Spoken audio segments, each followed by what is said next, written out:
Here we go. This is a continuation from the last lecture where we talked about periodic structures.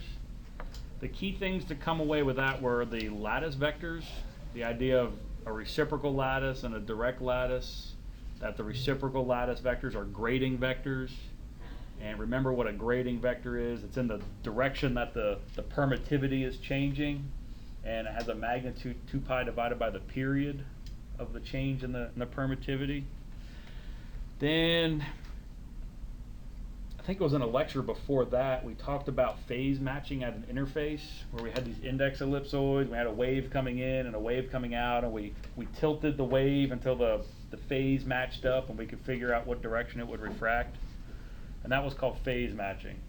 So all this stuff is going to come together in this lecture, and this is actually a really important lecture, because the stuff we're going to learn here is going to crop up in about every method we learn for the rest of the semester. So I'll review very quickly Fourier series. And I don't know if you knew this, but I know you know there's a one-dimensional Fourier series, but there's two-dimensional, three-dimensional, and you could keep going. There's no end to it. We'll stop at three-dimensional, because we live in a three-dimensional world.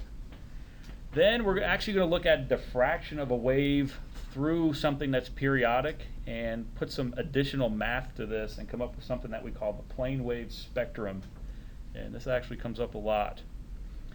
And we'll generalize that to crossed gratings, which it's periodic in two directions now. And probably the most important thing is talk about power flow through these, because all the methods from here out, we're going to treat everything as if it's periodic. A wave goes in, it's going to split up into different directions. We're actually going to calculate how much power is in each one of those different directions, and then we got to add them all up. So that's how we're going to calculate transmitted reflected power. Here we go. Fourier series.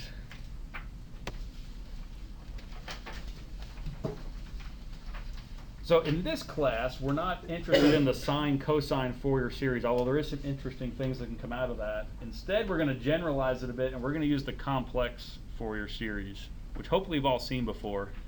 If not, we can take any function that's periodic and write it as a sum of a bunch of different complex exponentials. And we know complex exponentials are sines and cosines, right? And each one of these complex exponentials is weighted by some number, and we can calculate the number. So essentially, we decompose a periodic function into a series of sines and cosines. And if you add up all those sines and cosines, you get your original function back, right? So that's a Fourier series. We can do the same thing with things that are periodic in two dimensions, like checkerboards. And now we have a double summation, and it looks very similar. We can calculate the weights, A sub PQ, two-dimensional Fourier series. And the last one, we can be periodic in three dimensions, and we have a three-dimensional Fourier series. And we're actually going to use this one when we get to the technique called the plane wave expansion method, although I don't think we're actually going to implement a 3D code in this class, so we'll go down to 2D, but it'll come up again there. So is everybody good on the Fourier series stuff? I wasn't going to go into too much depth there, but it's important that you know that there is two- and three-dimensional Fourier series. The integration was second. Is that triple? It's supposed to be triple? Oh yeah, good point. Slide 6. Thank you.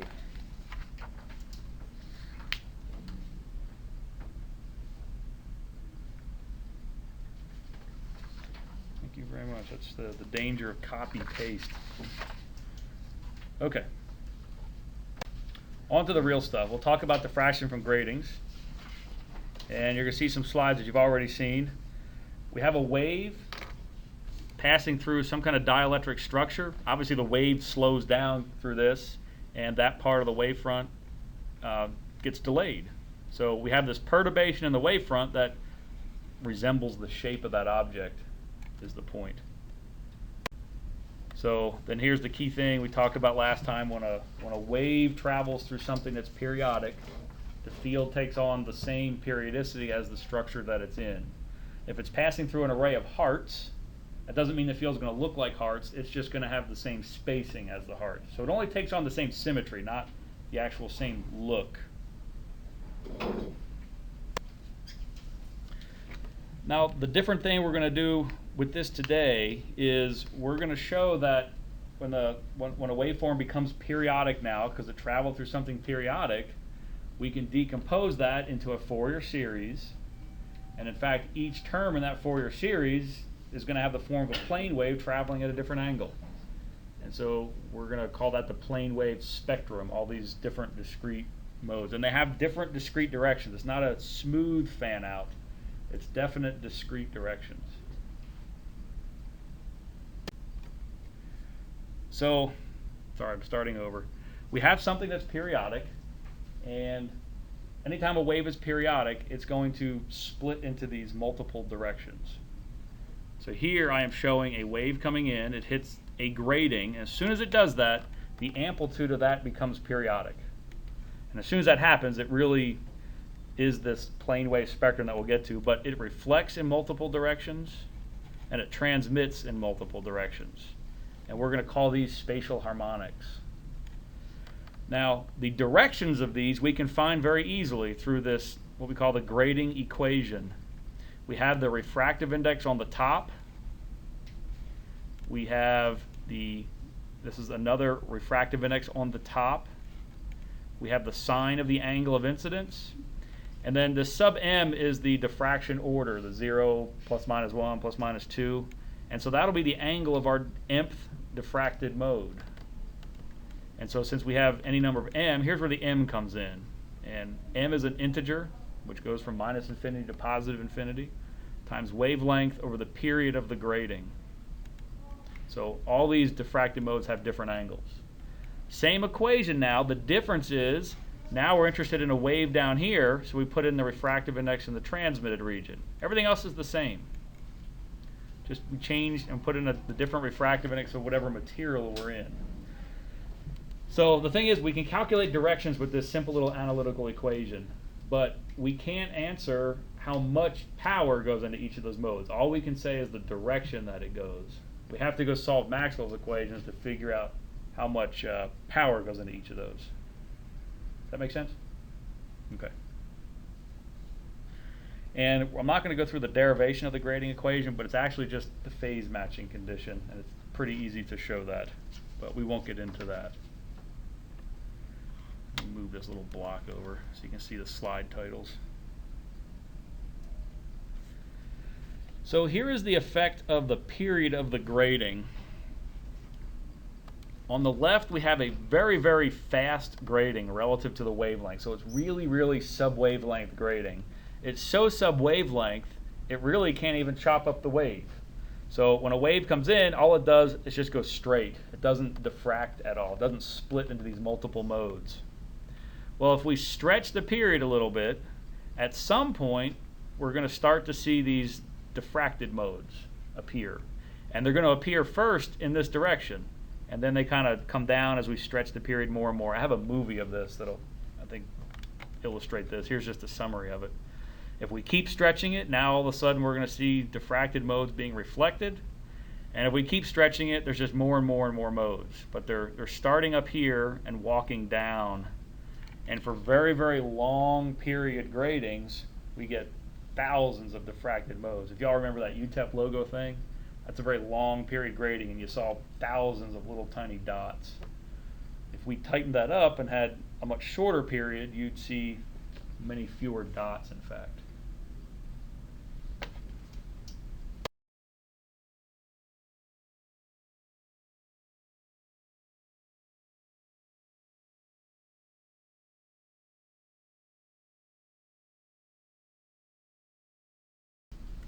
Now we're equipped to talk more rigorously about this plane wave spectrum.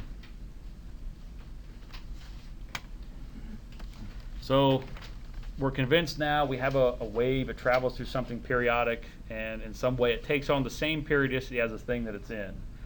So I'm just going to take this slice in the cross section and plot it. That is a periodic function, right? I can decompose that into a Fourier series. So here's the field. This is the thing that looks periodic. That's this. There is potentially this plane wave phase tilt term where the wave just coming at normal incidence, this ends up disappearing. So this is actually the thing that's periodic. So this is the thing that will expand into a Fourier series. So this is the complex Fourier series expansion of this periodic function A. Our weights that we before called A, we're going to call S. So S is going to be the amplitude of the mth order harmonic. S sub m will be the amplitude of the mth order harmonic. So x direction, left and right, y direction here is up and down. So this is still potentially a function of y. So we'll put in the y dependence there. Okay, so all I did was expand this into a Fourier series. Right? Okay. And here's how we would calculate the amplitude.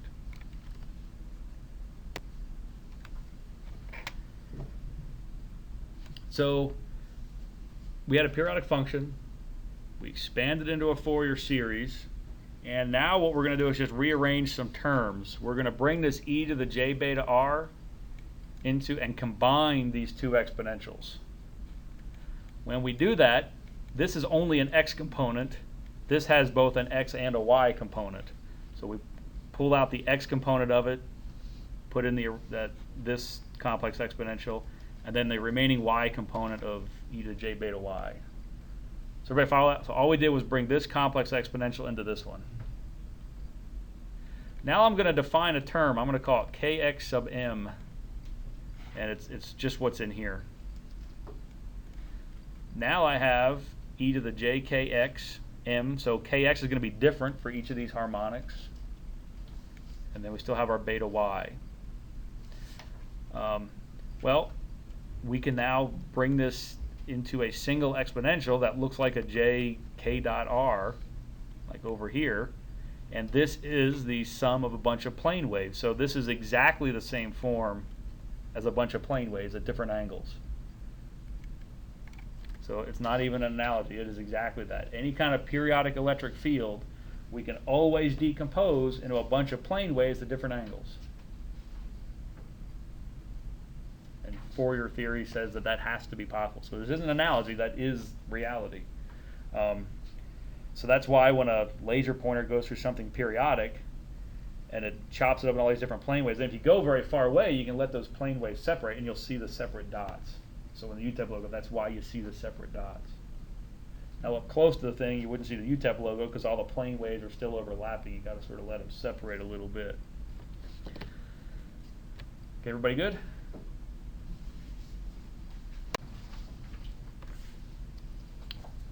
So here is the plane wave spectrum all in one picture. We got a periodic field, and we wrote it in this form, and plane wave spectrum, periodic field. And it's very useful to speak in terms of the plane wave spectrum. There's a lot of meaning that you'll get out of that.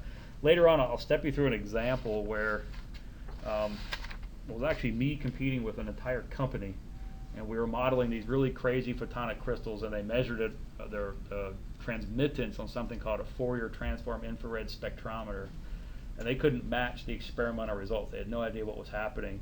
And what it turned out is the thing that they were measuring diffracted, but this FTIR instrument only was able to record the zero order mode, the thing that went straight through. So in their model, they were accounting for energy everywhere. In my model, I ignored that because that's what the spectrometer was doing, it was ignoring that, and it was a virtual overlay. So that's where the art of modeling comes in. But if my codes didn't have the ability to decompose fields into the plane wave spectrum, I wouldn't have had the ability to do that. And I suspect that's maybe one of the reasons that they didn't realize that, because they weren't decomposing their field into these spatial harmonics. So there is definitely utility to it. So periodic fields can also be represented as a bunch of plane waves at different angles. But we don't know the amplitudes of them. We'll know the directions from the grating equation, but we won't know the amplitudes.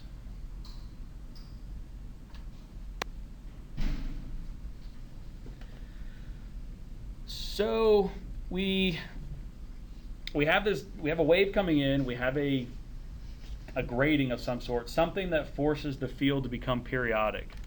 Well, now we know the x component of the wave vector through this equation. The grating essentially chops up the wavefront, and we have this really an infinite array of x components, because there's an infinite array of these plane waves, in fact. So we have an infinite number of them. But we still have to determine the longitudinal component of these wave vectors. And we go back to the dispersion relation for that. And if we solve for the longitudinal component, in this case I'm using y, we get the square root of the magnitude of the k vector minus this kx term squared. Now here we have the square root of a difference. This could potentially become imaginary, right? If the argument's negative, it's imaginary. And so we'll have a wave that always has a real wave vector in the transverse direction, so it's always going to push energy to the sides, but there's this chance now that it'll decay in the longitudinal direction if the argument is negative and the ky component becomes imaginary. Does that make sense? So here's the full story. We have an incoming wave that hits something periodic. Because it's periodic, we get an infinite number of these kx vectors. And so I put kx and the 0 there, or the +1, +2, that's the diffraction order number. And as that integer m gets bigger, so does the kx component. So we phase match that into the second material. And what we'll find out is at some point these kx vectors are too large. It's describing a wave that varies too rapidly to match into this material.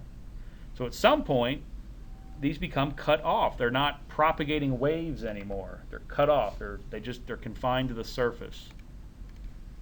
But these lower order ones really are propagating waves. It's just that their k vector on these higher order modes becomes so large they can't phase match into this second material. They become cut off. Everybody okay with that? So even though we call this the plane wave spectrum, usually only the lowest few order modes are plane waves. Everything else is cut off and evanescent. So it'd be better to call it the evanescent wave spectrum, but we don't. We call it the plane wave spectrum. But most of these are evanescent and cut off. There's an infinite number of these kx vectors. They get bigger and bigger and bigger. The bigger they are, it's describing a very short period thing which cannot phase match into this material. So it's cut off.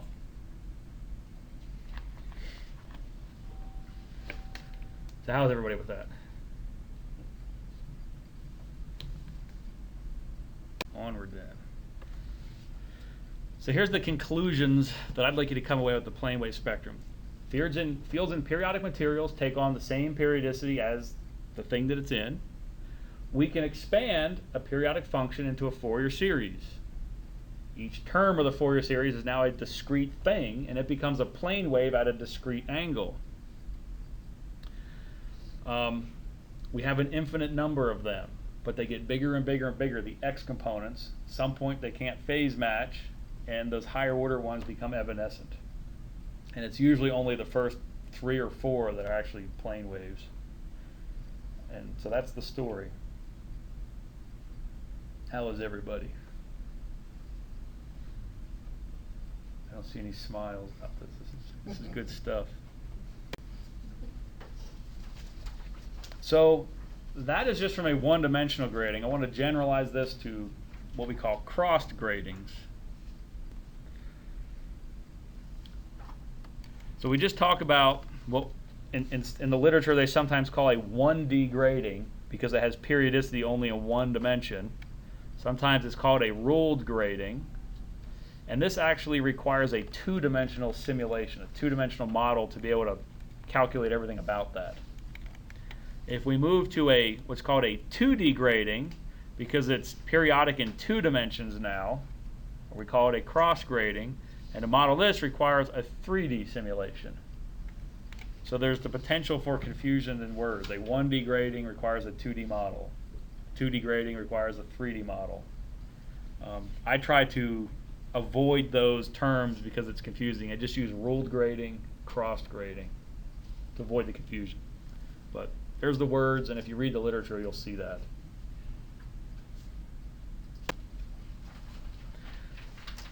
So now, rather than having diffraction really confined to a plane, it diffracts in all directions.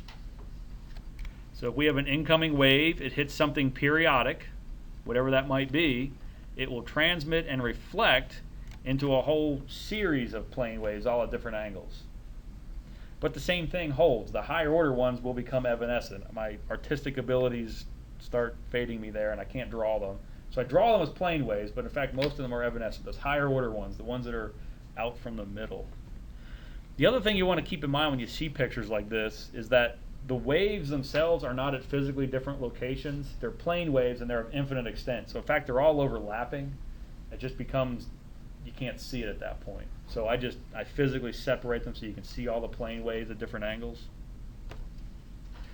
And now that we have a cross grating, we not only have this expansion in the x component of the wave vector, we have the expansion in the y component.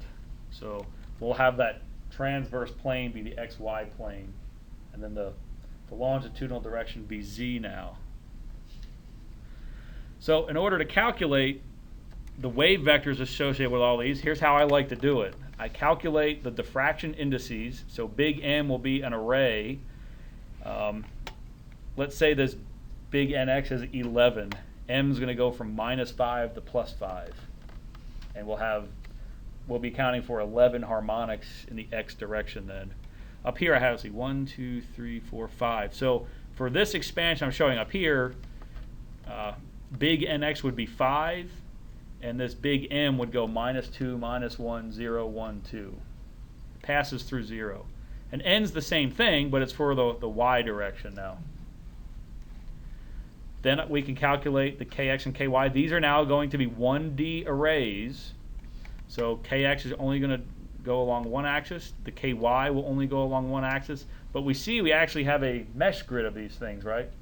So that's the last step. We'll mesh grid them. And now we actually have Kx and Ky being 2D arrays describing the x and y wave vector components of all those harmonics.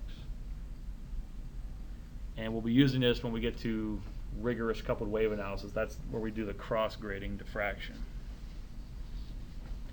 Okay, everybody good?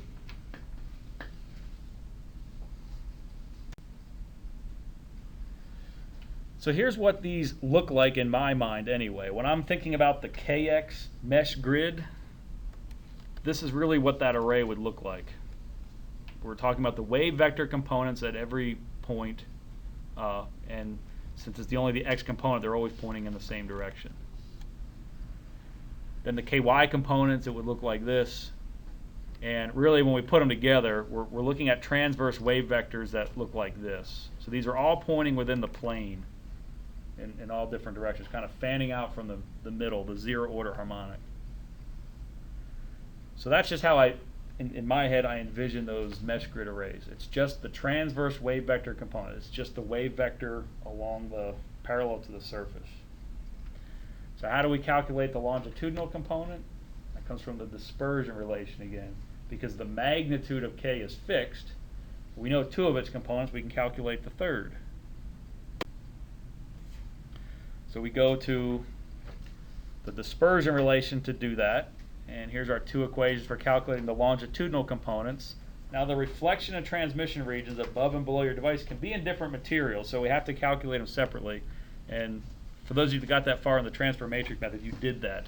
You had to calculate the Z component on the top and the bottom differently.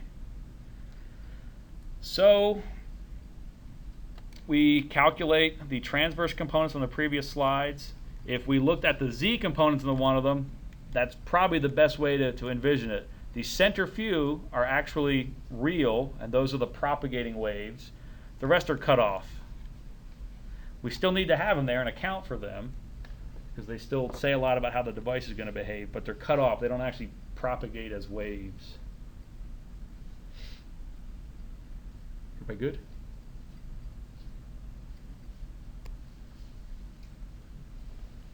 So here's a better visualization of it.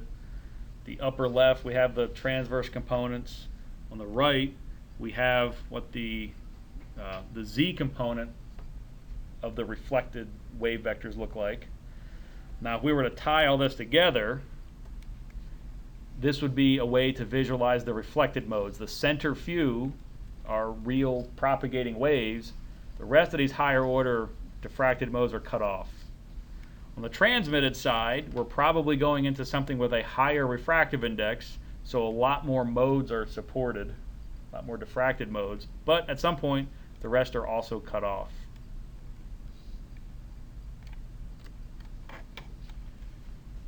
That's the best way I can visualize these arrays for you guys.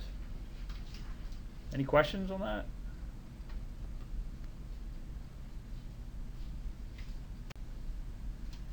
Now let's talk about power flow.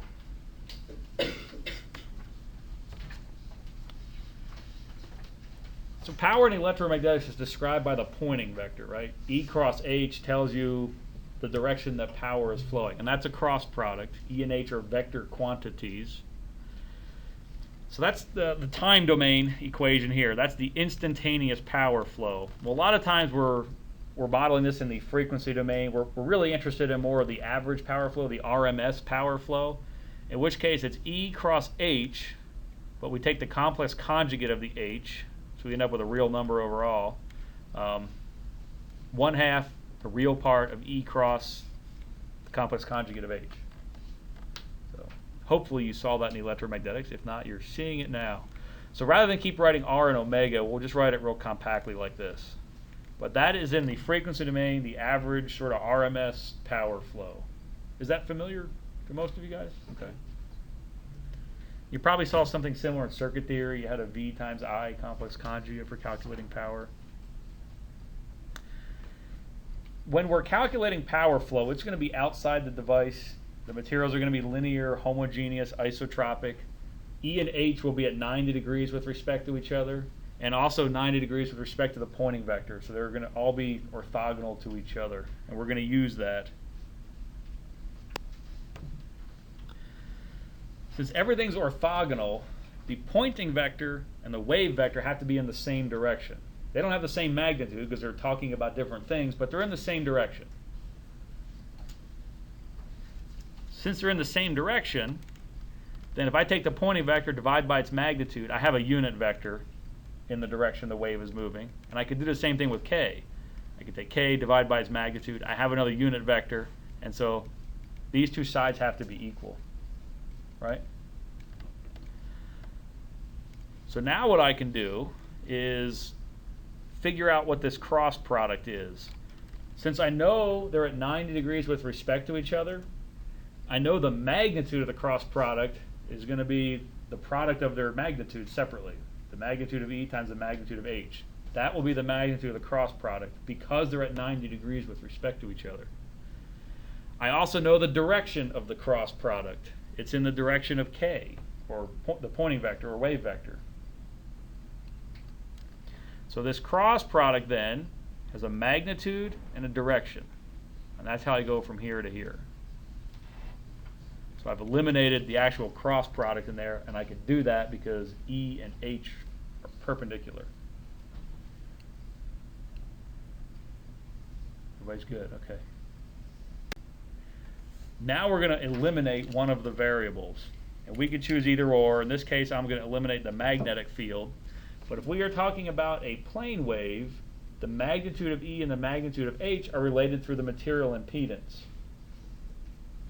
So E over H is this material impedance. Kind of think of that like Ohm's law, where E is sort of voltage, H is sort of current. Voltage over current gives you impedance. So we can use this relation. We can solve for H and then go in and replace H with that expression. If we solve this for H, it's E over eta. So in the end, we get the direction, and now our magnitude is E squared over eta, the impedance. So we just eliminated H. That's all we did there. Everybody good?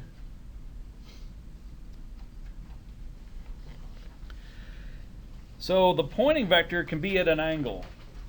We're really only interested in power that's leaving or entering our device.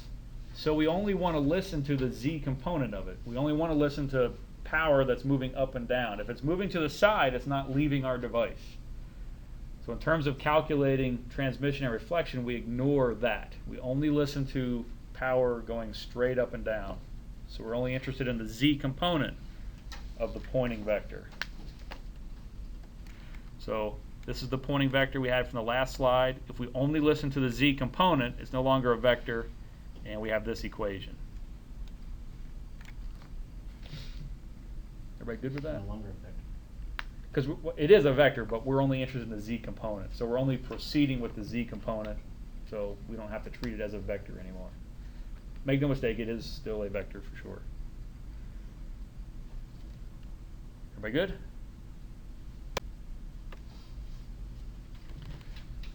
So we had a field and something periodic. The field itself was periodic, and we decomposed it into a Fourier series. And we set the amplitude of that wave to be capital S sub m, where m is the order of the diffraction, right? So if this is the amplitude, we could just put that in place of the E, because it's still an amplitude term. And now we're setting ourselves up to calculate the power in the mth order harmonic. And that's why we have the amplitude of the mth order harmonic there. So you see what I did? So now there's going to be, there's a pointing vector associated with each of those harmonics.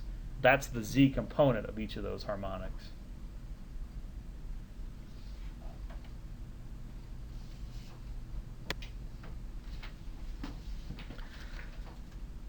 So the power flow of the incident wave, it has some amplitude, and it's coming in with some k-inch wave vector. So that'll be the power coming in from the incident wave. And we're going to do a similar equation for the transmitted reflected waves. First, we're going to define something called diffraction efficiency. And we pick a particular diffracted mode. The fraction of power that goes from the applied wave to that diffracted mode is called the diffraction efficiency. So if your diffraction efficiency is 50%, that means half the power from the applied wave ended up in whatever diffracted mode you're talking about. In some ways, I don't like calling it efficiency because it always seems like, oh, we want to be really efficient. We always want that high. And not necessarily. Sometimes we want it low. For example, to make that UTEP logo, where we had the UTEP letters, we want a high diffraction efficiency. And where we want black, we want a low diffraction efficiency. So even though we call it efficiency, don't judge on whether it's big or small. It's just how much power goes from the applied wave into that. So we can define diffraction efficiency as the power in the nth spatial harmonic divided by the power in the applied wave. Now, there's only so much power going in. The power gets divided up into all the reflected modes, and it gets divided up in all the transmitted modes. It makes sense. If you added up all of these, you should get all of your energy back, assuming you don't have any loss or gain built into your model. So this is a great check to make sure everything's right with your model. You add up all the reflected powers, all the transmitted powers, and you should get 100% back. Okay. So this is the power coming in the applied wave. This is power leaving in the reflected harmonics, so m's an integer. And here's power leaving in the transmitted harmonics. And that's the m's the order of the diffracted mode. We defined our diffraction efficiency as the ratio, so let's do that. Let's look at the diffraction efficiencies of the reflected modes. We have the pointing vector for the nth order mode divided by the applied wave. And we turn the crank on the algebra, we end up with this equation, which you'll recognize from a previous lecture of how we were calculating reflectance in the transfer matrix method. And I said we were deferring the derivation of that equation until now. Let's do it for the transmitted harmonics. Power in the transmitted mode over the applied power, and we end up here. Now, when you divide these things, there's actually a bit of algebra leading up to this, and I believe that's in a homework assignment. Here's some tricks. The impedance in the incident region is the same as the impedance in what we call the reflection region. That's both sitting on top of the device.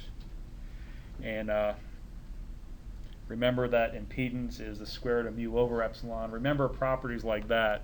And so when you take the ratios, you can use all this information and eventually end up with the equations down below.